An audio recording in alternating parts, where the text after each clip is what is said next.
Amém. Glória a Deus. Meus irmãos, nós vamos meditar na palavra do Senhor e eu quero te pedir para que você abra a sua Bíblia ou acesse a sua Bíblia no livro de Neemias. Neemias 4, capítulo 4, versículos 10 a 15. Neemias é um dos livros que faz parte do grupo de livros históricos do Antigo Testamento, e aqui a gente tem alguns fatos, algumas coisas que aconteceram relacionadas ao povo de Deus, ao povo de Israel, ao povo judeu, e retrata, ele leva o nome, desse homem que foi um grande líder usado por Deus, diante daquele povo, do povo de Judá, do povo escolhido pelo Senhor. Neemias foi um grande líder, foi um homem de Deus, um homem de intercessão, de oração, e um homem que conhecia Deus, que caminhava com Deus e que foi usado de uma maneira muito poderosa por Deus para liderar aquele povo. E nós vamos ler então 5 versículos, do versículo 10 ao versículo 15 do capítulo 4. Você pode acompanhar por aqui também no telão, tá bem? Então a palavra de Deus diz o seguinte: então os que estavam em Judá disseram: os carregadores já não têm mais forças e os escombros são muitos. Nós mesmos não seremos capazes de reconstruir a muralha.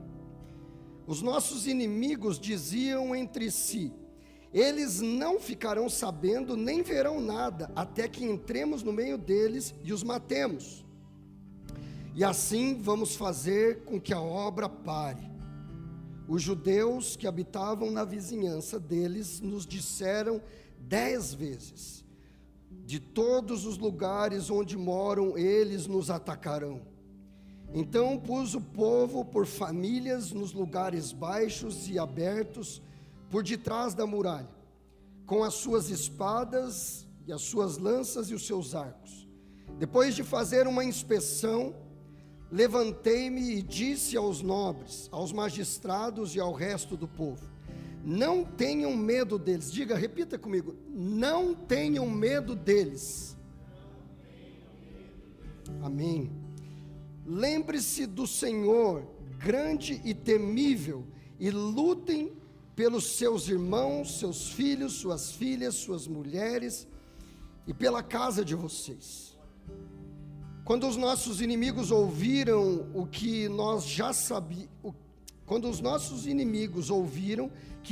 sabíamos disso e que Deus tinha frustrado o plano deles, voltamos todos nós para a muralha, cada um à sua obra. Glória a Deus pela palavra do Senhor. Pai, nós estamos diante dessa palavra, Senhor, que é viva, que é eficaz e poderosa. Senhor, nós estamos aqui submetidos ao Teu poder e à Tua autoridade, aquilo que o Senhor quer ministrar, ó Deus, aos nossos corações. Senhor, venha sobre cada um de nós neste lugar, ó Deus, toma cada mente, cada coração cativo agora ao Senhor, Pai. E fala, ó Deus, tudo aquilo que o Senhor deseja. Senhor, nos leva, ó Deus, a um posicionamento diante do Senhor. Nós te clamamos, ó Pai, nós queremos te ouvir. Em nome de Jesus, Pai. Glória a Deus. Queridos, o tema dessa ministração é posicionados para reconstruir. Posicionados para começar algo novo, para restaurar, posicionados para fazer de novo. Então nós vamos mergulhar um pouco naquilo que o Senhor quer trazer para mim e para você. Existe algo poderoso do Senhor para mim e para você nessa noite. O Senhor quer mudar situações na minha vida e na tua vida. Para isso nós precisamos nos posicionar. Esse texto que foi lido, eu preciso trazer aqui um pouco do contexto dele para que a gente possa entender. Ele é um pequeno recorte desse livro que eu já mencionei no início, do livro que leva o nome de Neemias, esse grande líder que Deus levantou para liderar Judá. Ele é um pequeno recorte da missão que Deus deu a Neemias. Ele foi o líder que levou o povo a reconstruir Jerusalém. E essa reconstrução, ela começa pela muralha, que é o ponto de defesa, né?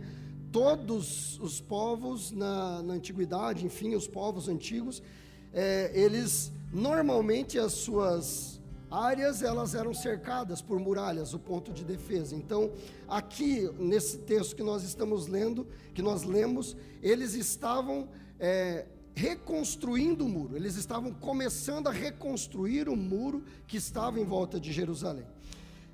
O contexto disso, se nós olharmos os textos anteriores, ele vai mostrar para mim e para você que esse povo, o povo judeu, ele estava saindo do cativeiro. O povo de Deus, ele tinha sido levado cativo pela Babilônia. Eles ficaram 70 anos cativos. O Império Babilônico, ele caiu. Então, neste momento, não era mais o Império Babilônico que comandava o mundo naquela época. Então, havia um outro império, que era o Império Medo-Persa. E esse novo império, ele estava liberando, vamos dizer assim, para que as pessoas pudessem voltar para os seus lugares. Eles trabalhavam de uma maneira diferente. Apesar de ainda dominar, eles trabalhavam de uma maneira diferente, permitindo que os cativos voltassem ao seu lugar de origem. E nesse contexto, esse povo começa então a voltar, o povo judeu, e aí chega a Neemias. Neemias, então, ele era, nos capítulos anteriores a gente vai ver que ele era o copeiro do rei, ele era o cara que provava o vinho do rei. Os reis naquele tempo, eles tinham receio de serem mortos envenenados, porque podia haver alguma traição. Então existia uma pessoa que era o copeiro do rei, ele que organizava todo, né, o aparato ali, e antes do rei tomar o vinho, ele tomava para ver se o vinho não estava envenenado. E aí, se ele não caísse morto, o rei também não caía morto, né? E essa função era uma função de muita proximidade. Ele era como que um conselheiro do rei, alguém que estava muito perto do rei. E ele, nesse contexto em que ele estava ali, servindo aquele rei daquela época, chega a ele a notícia de que alguns dos seus irmãos judeus já haviam voltado para Jerusalém, e aqueles irmãos que haviam voltado, que já estavam lá em Jerusalém, eles estavam vivendo em miséria. Eles haviam voltado com um objetivo, mas o objetivo para o qual eles tinham voltado não estava se cumprindo. Eles estavam vivendo em miséria, humilhados, e numa situação em que a identidade do povo de Deus, daquelas pessoas, estava seriamente comprometida. Então chega essa notícia para Neemias, e ele fica então inconformado com aquilo, com aquela situação, e ele ora ao Senhor. E ele clama ao Senhor, e ele pede por misericórdia ao Senhor a respeito daquele povo. E ele pede perdão pelos pecados do povo, inclusive. Neemias, ele, inconformado em saber que haviam irmãos seus vivendo em miséria, sendo humilhados com a sua identidade, a identidade de povo escolhido por Deus, seriamente comprometida, ele então começa a clamar ao Senhor, ele começa a pedir ao Senhor por misericórdia, e ele pede ao Senhor nessa oração, para que Deus movesse o coração daquele rei, a quem ele estava servindo, para que permitisse que ele fosse até Jerusalém, para liderar a reconstrução da cidade. Então ele faz isso, e aí então o Senhor ouve a oração dele, e o Senhor move aquele ambiente, o Senhor move o coração do rei, e o rei permite que ele vá para Jerusalém. Um detalhe que é importante na vida de Neemias, ele não havia ido com aqueles que estavam cativos para a Babilônia. Ele nasceu já no cativeiro.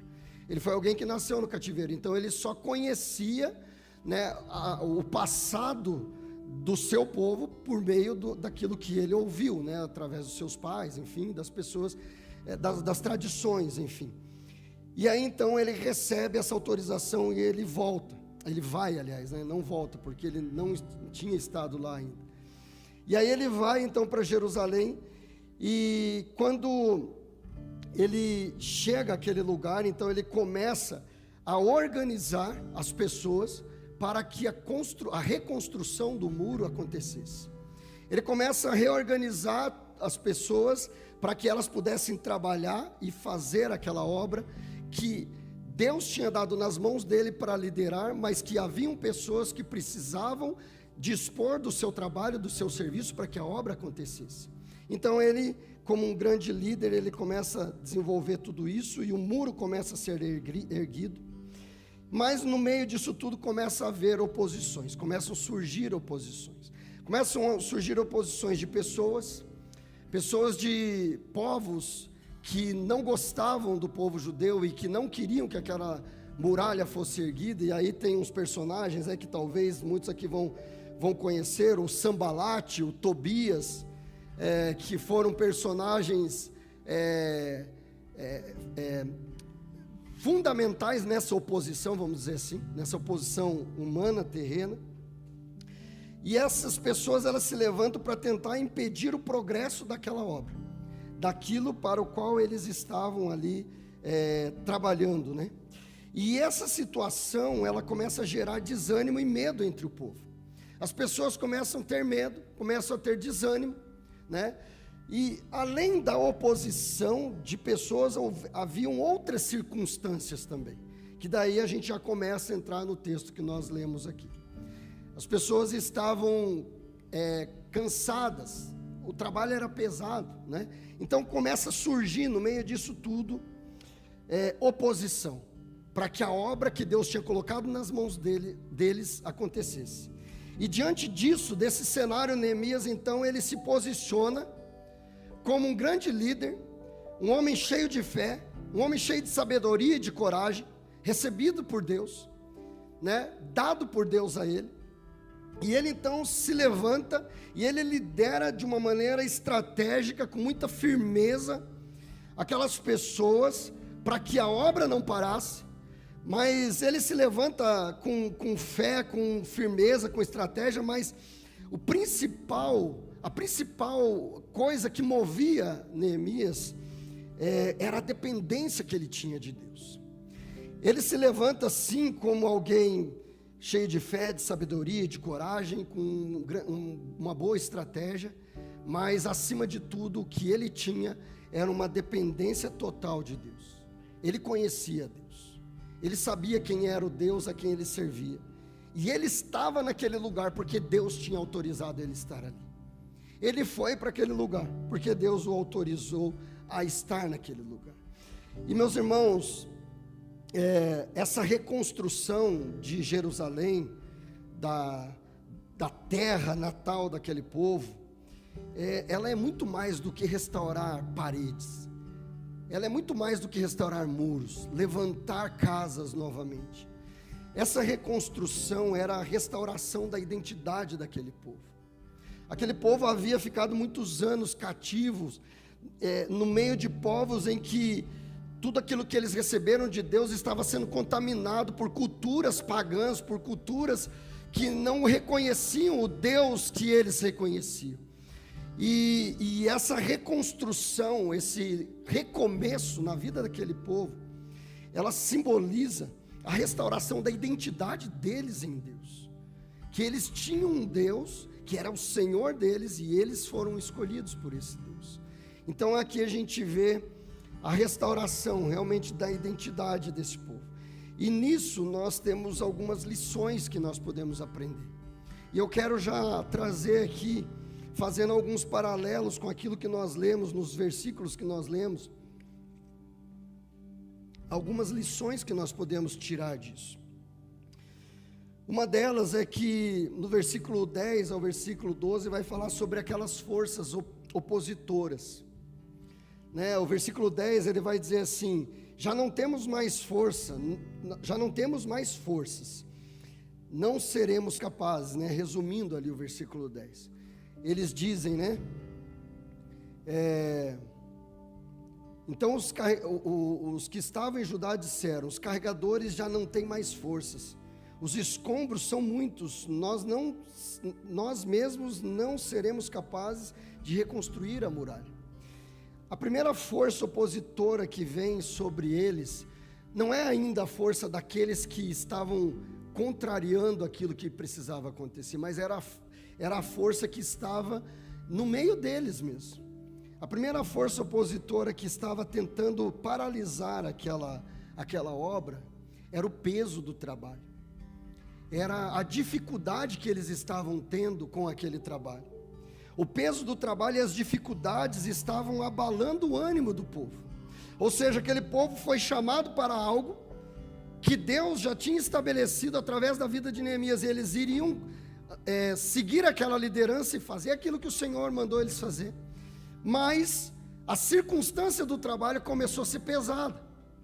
E aí o povo começa a desanimar por causa do peso do trabalho, por causa da dificuldade que o trabalho estava trazendo. E aí, trazendo para mim e para você, eu faço uma pergunta para você refletir. Quantas vezes nós somos paralisados por circunstâncias adversas? Quantas vezes nós estamos diante de situações, de coisas que nós estamos fazendo e que nós sabemos que foi Deus que abençoou para que a gente fizesse?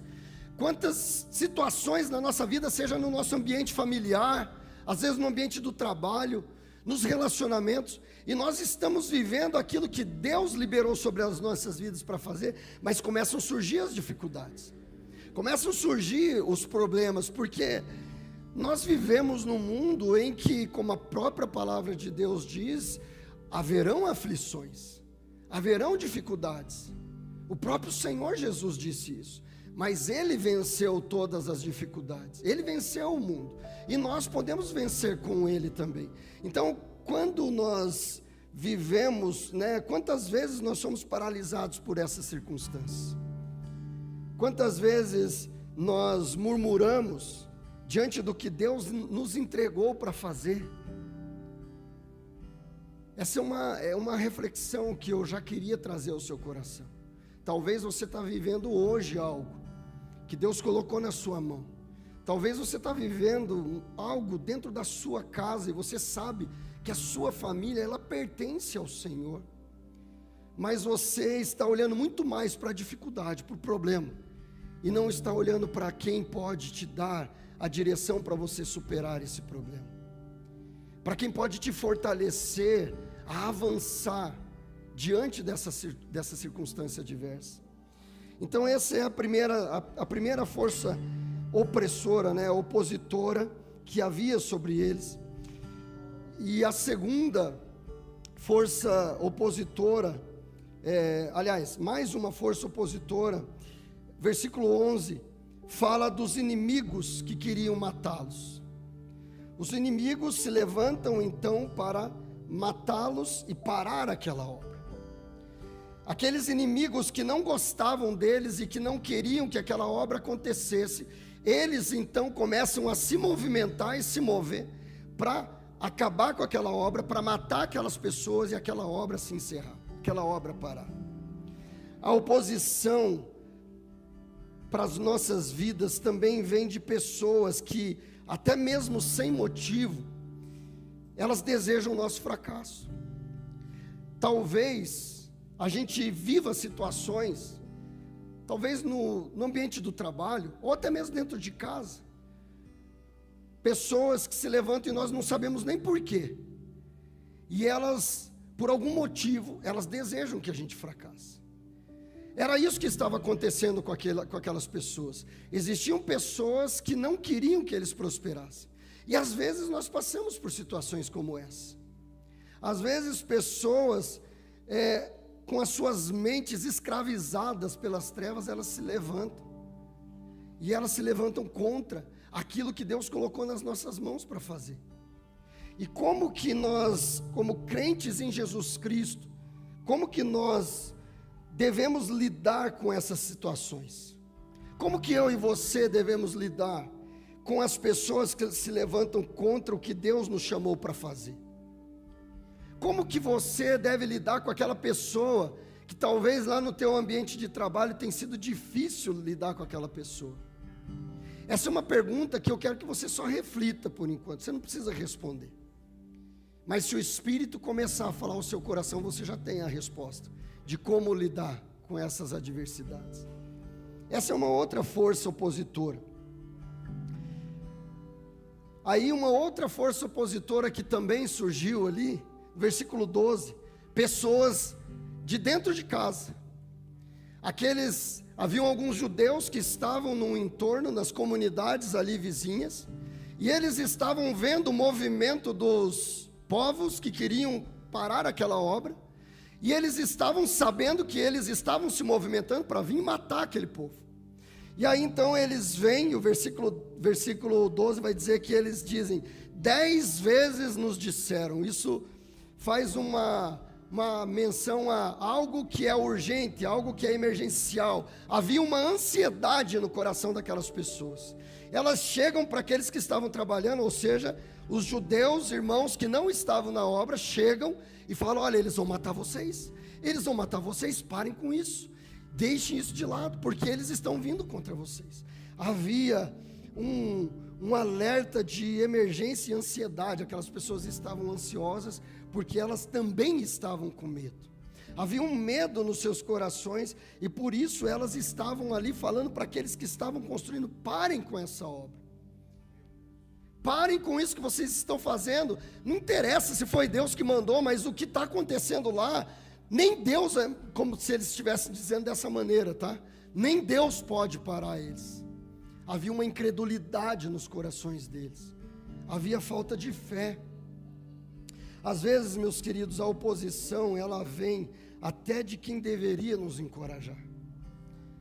Por misericórdia, isso às vezes acontece.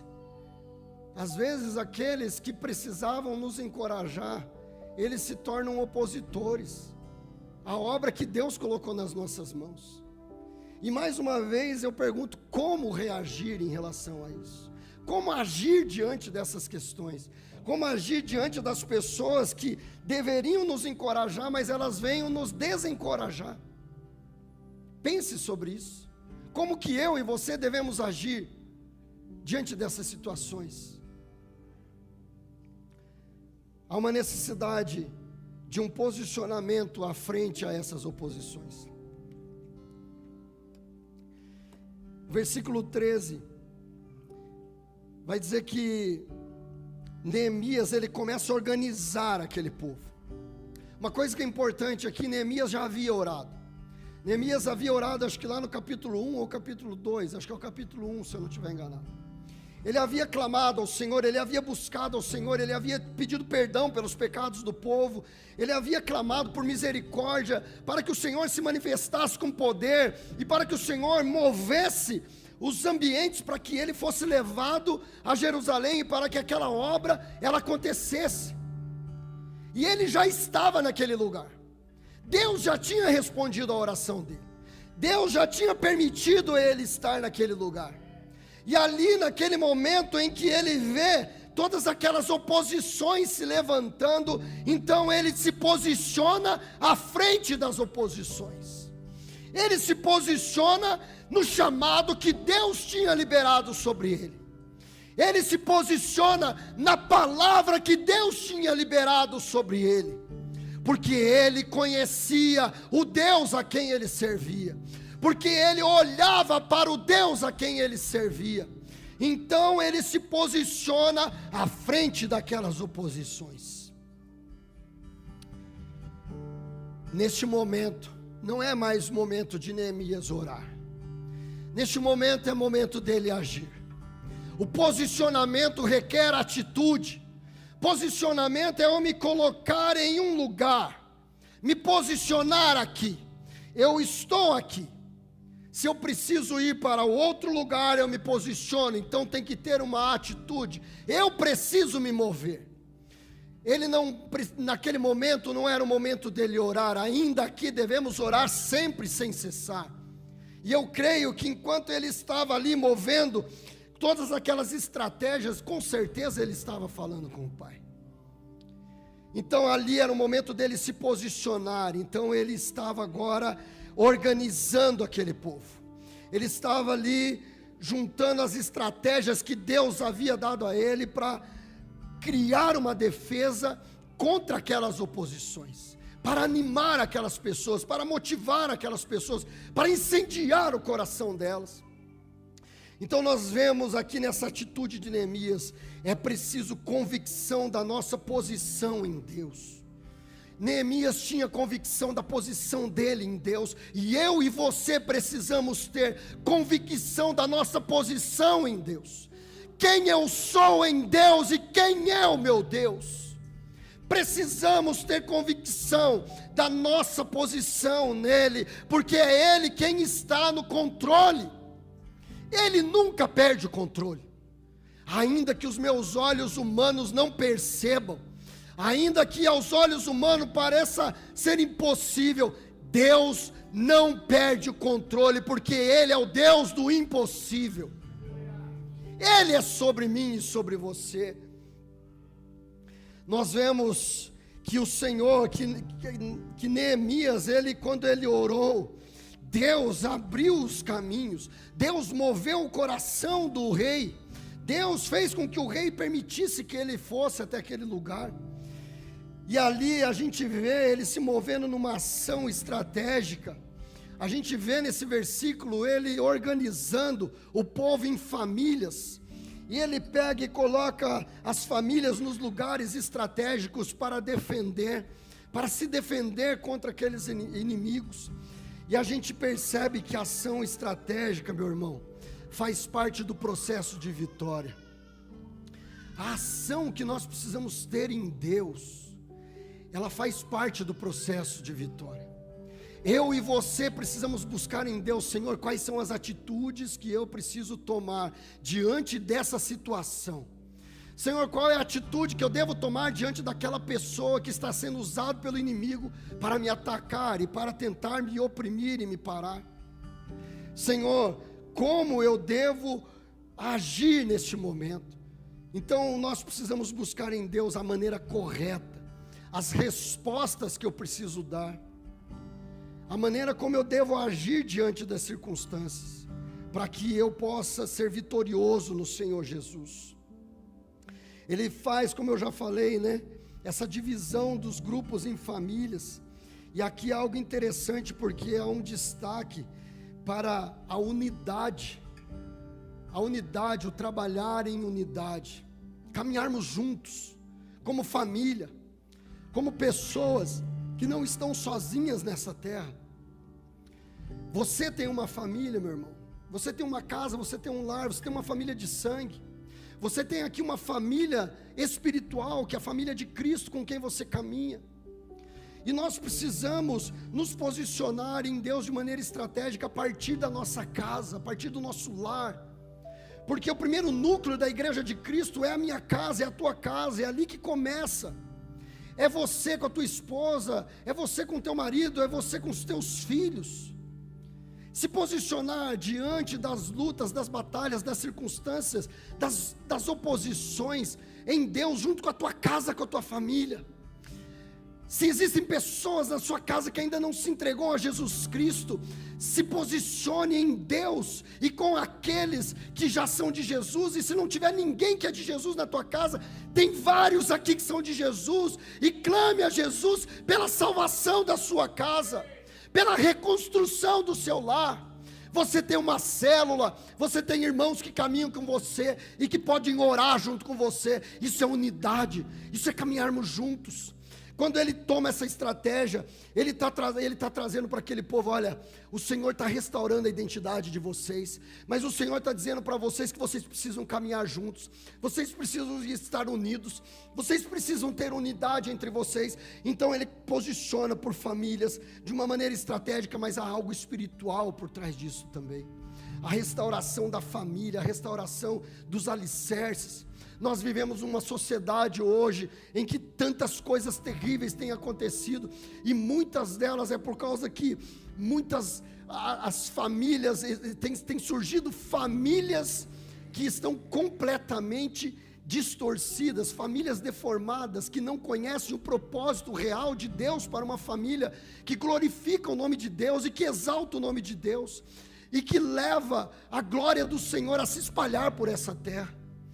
E tudo isso começa dentro do nosso lar, começa comigo e com você, dentro da nossa casa, levando a nossa casa, a nossa família aos pés do Senhor. E quando nós vivemos isso, o mover de Deus dentro da nossa casa, dentro da nossa família, o Senhor, Ele começa a trazer a proteção coletiva dEle. Há uma proteção, há um cuidado, uma segurança, porque a presença dEle está ali, e nós estamos guardados na presença dEle. Deus, Ele estava com isso restaurando a identidade daquele povo.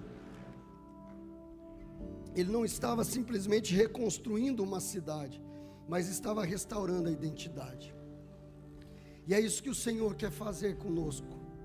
Ele quer reconstruir áreas da minha vida e da sua vida que precisam ser reconstruídas. Há uma vitória sobre a oposição.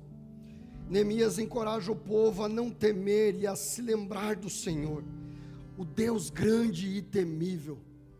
Neemias, depois que ele organiza todo aquele povo daquela maneira estratégica, então ele se levanta e ele começa a encorajar as pessoas.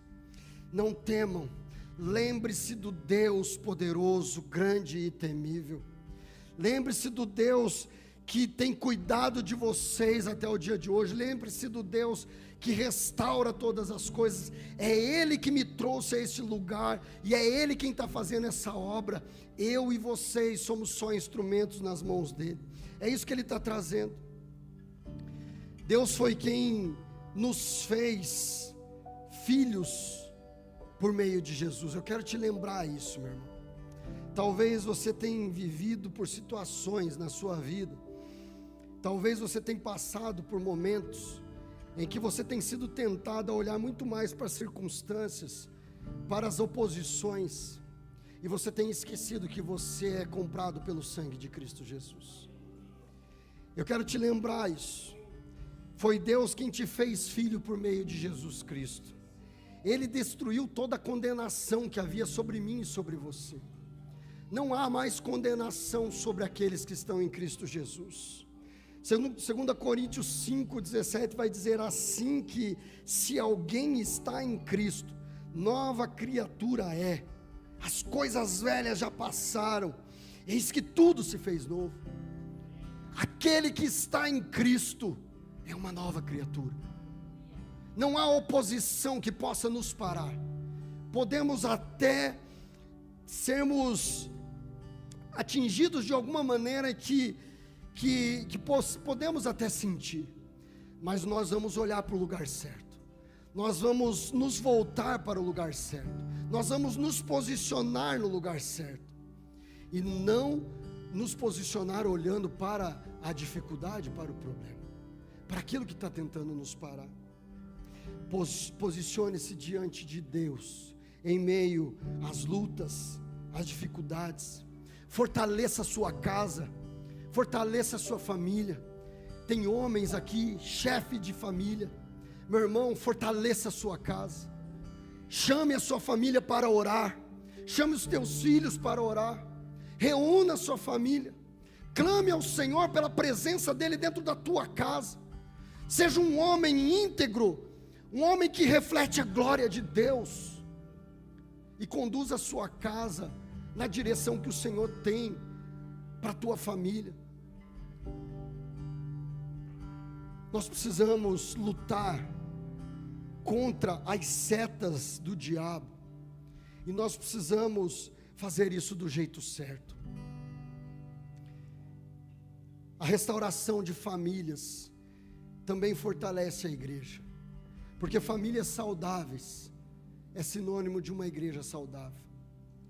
Se a tua família, meu irmão, é uma família que caminha com Cristo, meu querido homem, se você é um homem de Deus, cheio do Espírito Santo, que sabe conduzir a tua casa aos pés de Cristo Jesus, isso se reflete aqui dentro dessa igreja, porque famílias que amam a Jesus e caminham como igreja, não tem como não ter saúde nisso, não tem como ter destruição nisso, porque famílias aos pés de Cristo são famílias saudáveis, e consequentemente a igreja de Cristo também é saudável. Deus é quem nos dá a vitória, é Deus quem nos dá a vitória.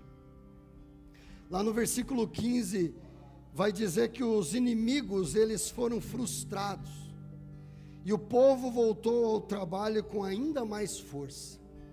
Quando ele diz lá Quando os nossos inimigos ouviram que nós já sabíamos disso e que Deus tinha frustrado o plano deles, voltamos todos nós para a muralha, cada um a sua obra.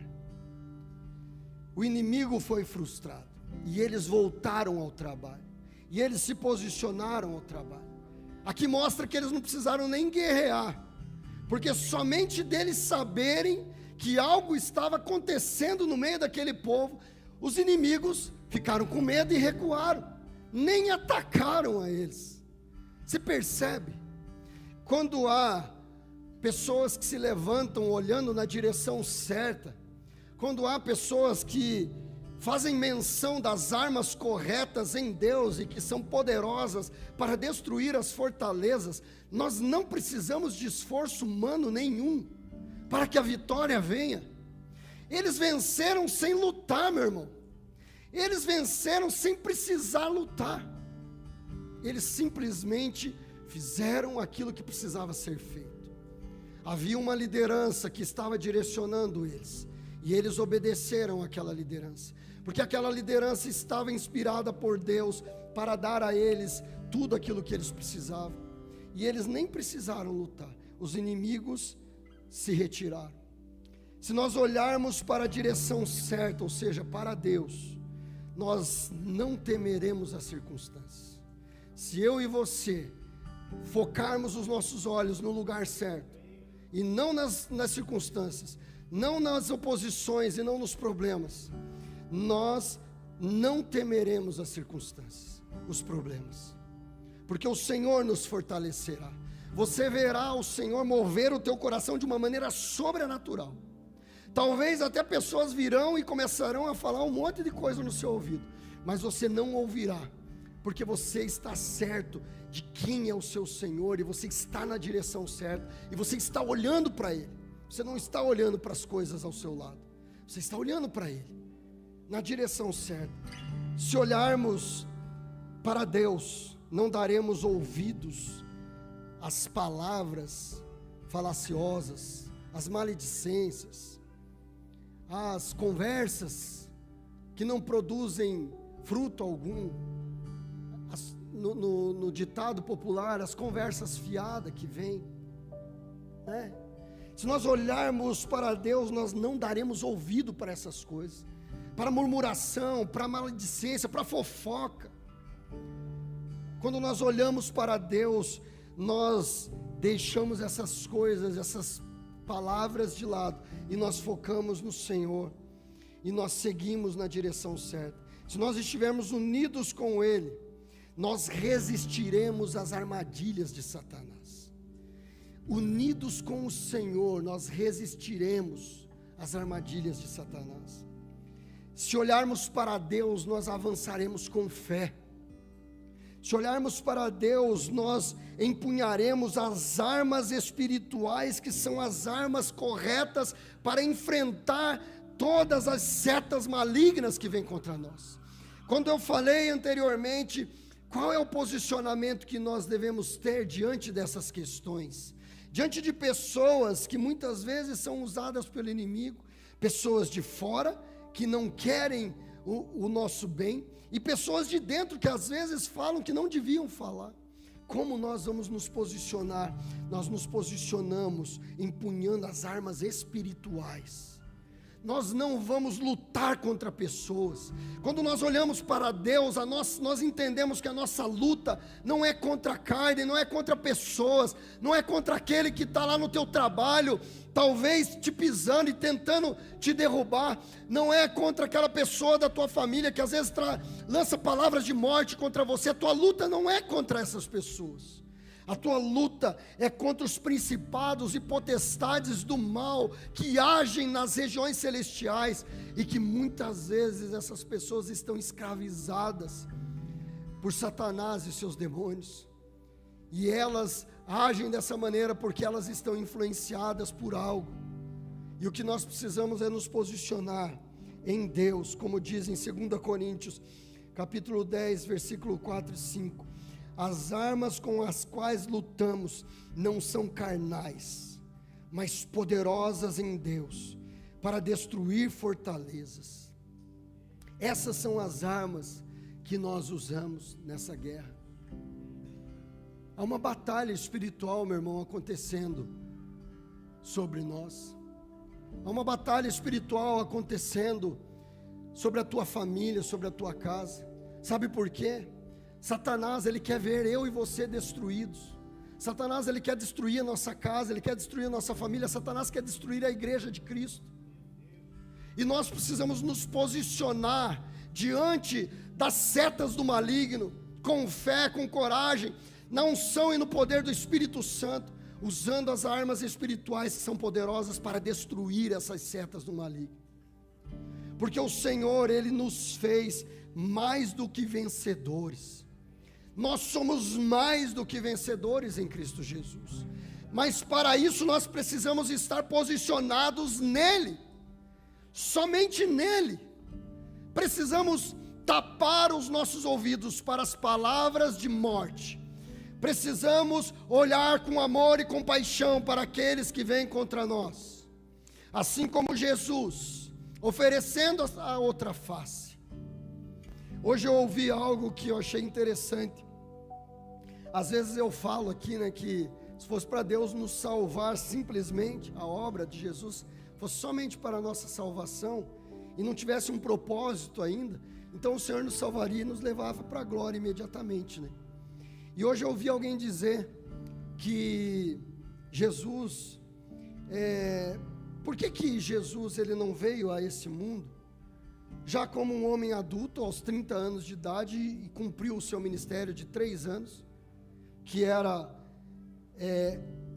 trazer a revelação de quem ele era, por meio de tudo aquilo que ele fez, e aí morreu, ressuscitou, enfim. Por que Jesus não fez isso simplesmente? Porque ele era Deus, ele poderia de alguma maneira fazer isso. Ele tinha poder para isso. E estaria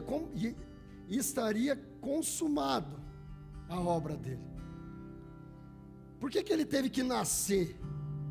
Por que Deus teve que se colocar dentro de um útero de uma mulher, deixar toda a glória dele e entrar dentro de um útero, e nascer, e passar por todo o processo que uma criança, um bebê passa, e crescer e viver tudo que ele viveu nessa terra? Sabe, ele fez isso para dar o exemplo para nós. Ele fez isso para mostrar como se viver. Há um propósito nisso. Há um propósito. Ele é o nosso maior exemplo. Ele é aquele que nós devemos olhar para ele, ter a ele como um exemplo e seguir a ele. Existem tantos homens de fé na palavra de Deus, que a gente sabe que foram tremendamente usados por Deus, e nós nos inspiramos nesses homens e mulheres, mas a nossa maior inspiração precisa ser Jesus Cristo. A tua maior inspiração, o teu maior modelo, o teu maior exemplo é Jesus. Jesus, ele tem que ser aquele que nós precisamos conhecer todos os dias. Nós precisamos mergulhar nos evangelhos, lendo e meditando nos evangelhos para conhecer ainda mais Jesus todos os dias. Nós precisamos mergulhar na presença dele no secreto e abrir o nosso coração a ele todos os dias e pedir para que ele venha e trate o nosso coração. E nós precisamos olhar para a obra que ele realizou nessa terra e andarmos por essa terra como ele andou. Um coração cheio de graça, um coração cheio de amor, cheio de verdade, caminhando por essa terra. Meu querido, nós precisamos posicionar os nossos olhos no lugar certo. Para haver uma reconstrução, esse posicionados é olhar na direção certa. Como estão os teus olhos? Para onde você tem olhado? E eu pergunto isso para mim, em primeiro lugar. O Senhor falou muito comigo. Para onde nós temos olhado? Diante de tudo aquilo que nós estamos vivendo, aonde os nossos olhos estão voltados? Você tem se sentido oprimido, sobrecarregado, desanimado, e diante disso você está olhando para onde?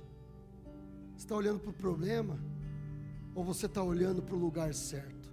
Precisamos posicionar os nossos olhos em Cristo Jesus.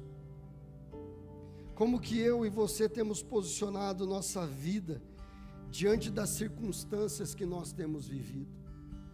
Como eu e você temos posicionado a nossa casa, a nossa família, diante das circunstâncias que nós temos vivido?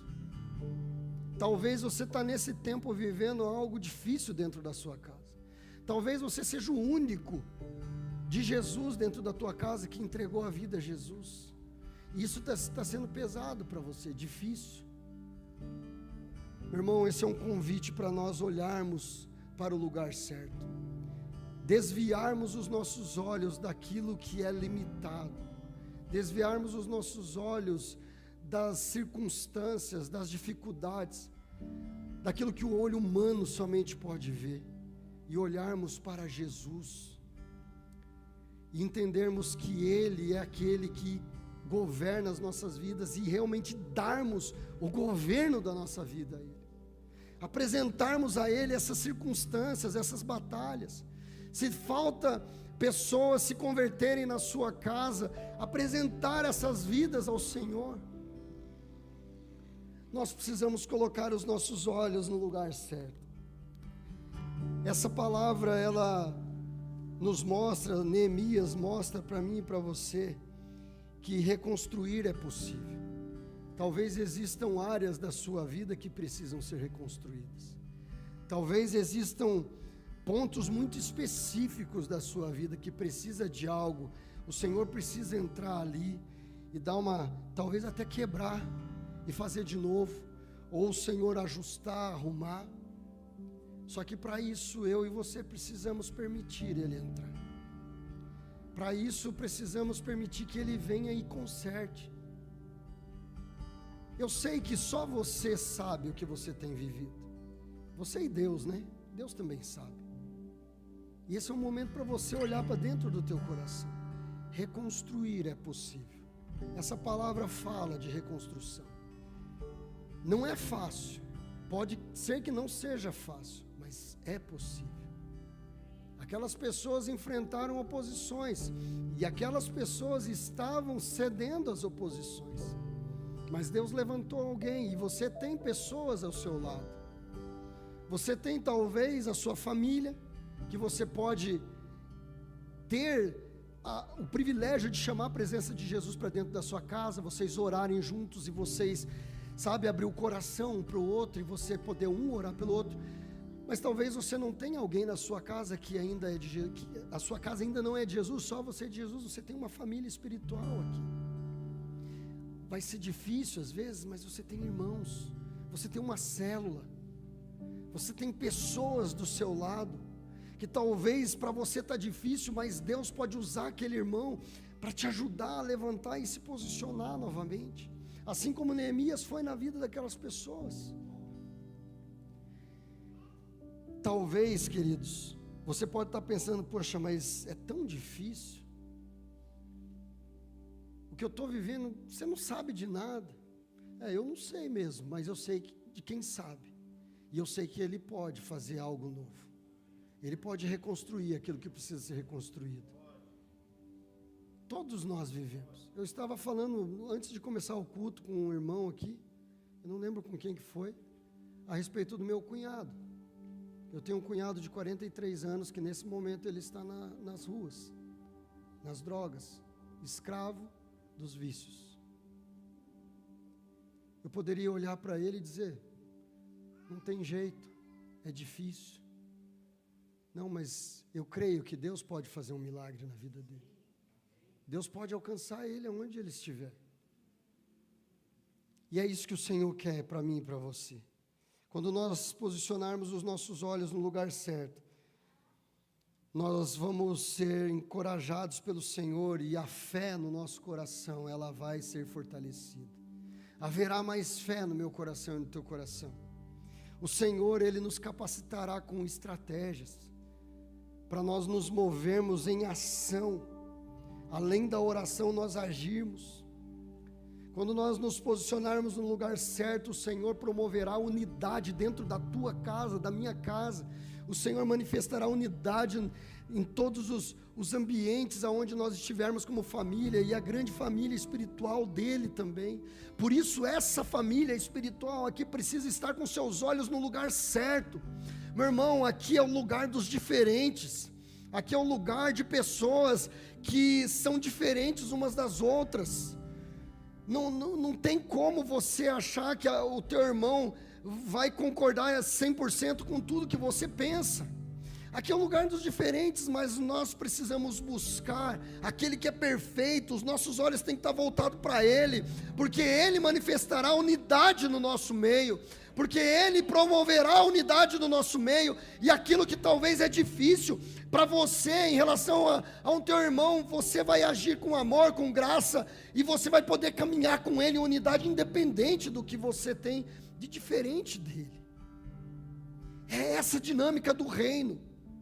A dinâmica do reino é uma dinâmica de um corpo vivo de Cristo, que caminha por essa terra, que ama uns aos outros, que ora uns pelos outros, que sofre junto, e que chora junto também, mas que alegra junto, que celebra junto. Essa é uma palavra para nos levar a entender que nós precisamos olhar de uma maneira fixa na pessoa de Cristo Jesus e não nas circunstâncias que estão à nossa volta. O Salmo 34:5 diz que os que olham para Ele ficarão radiantes, o rosto deles jamais se cobrirá de vexame. Aquele que olha para o Senhor é iluminado. A nossa vida é iluminada. Há uma luz sobre aqueles que olham para o Senhor e jamais serão envergonhados, porque está olhando para o autor e consumador da sua fé. Não está olhando para as circunstâncias, mas está olhando para Jesus e buscando o governo dele na sua vida. Não haverá vexame, porque o Senhor é comigo e é contigo. É o Senhor quem nos estabelece, é o Senhor quem nos governa. Como diz em Hebreus 12:2, olhando firmemente para o autor e consumador da fé, Jesus Cristo. Olhando fixo para Jesus.